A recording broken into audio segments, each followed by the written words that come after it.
starting with the census first of all, this weekend, you're saying it's very important that everyone fills in that form. Why particularly you're so keen that they do that? Well, people are obliged to do so for, in the first instance, but why we need that information is so that we can plan for our services for the future.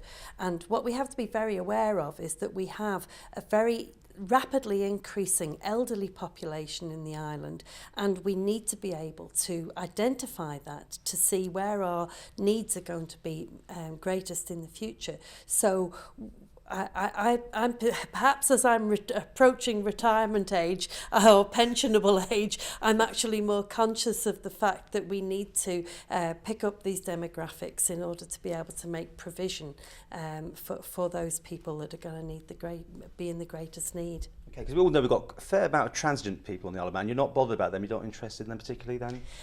No, I don't think that we are particularly, but I think we need to know the overall population of the Isle of Man. We all estimate it's around 80,000, but I'm not sure anymore whether that's a true indicator or not. It's probably levelled off a little bit, I think.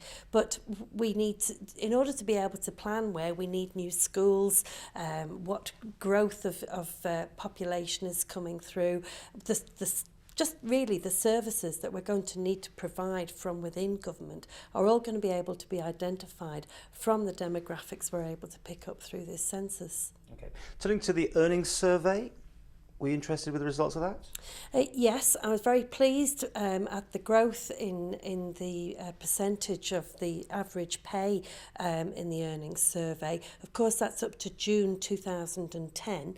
It's narrowed the gap somewhat between the earnings that are able to be earned in the UK and the Isle of Man. We're still a little bit behind, but I'm pleased to say that that gap is narrowing.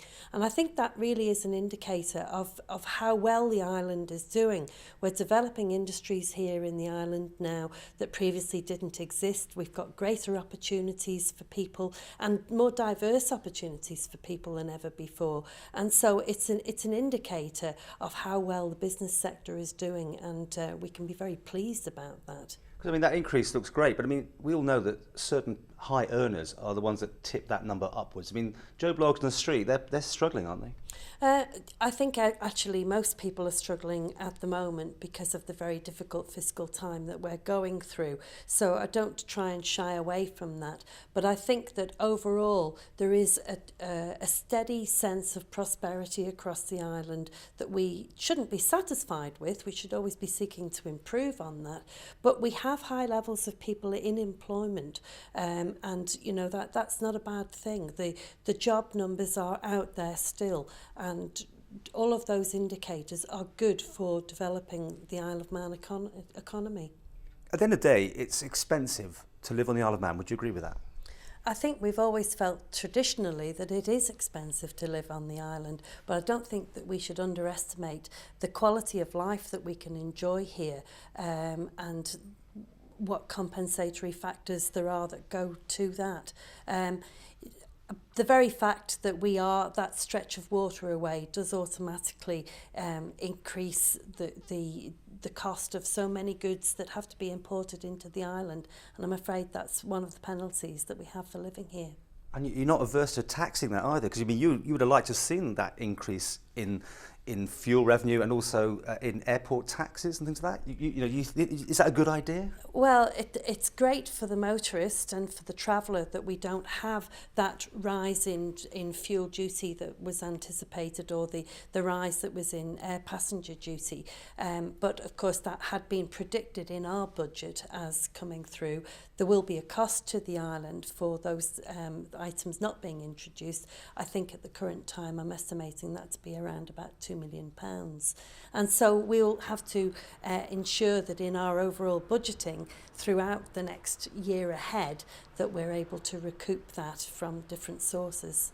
You see my point. You're taxing, actually getting people into the Isle of Man. It's quite a tricky one, isn't it? They're actually penalising people for travelling. Well, yes, but I would say that wasn't something that we were doing directly from the Isle of Man. There was an indication from the UK government that those things would be done.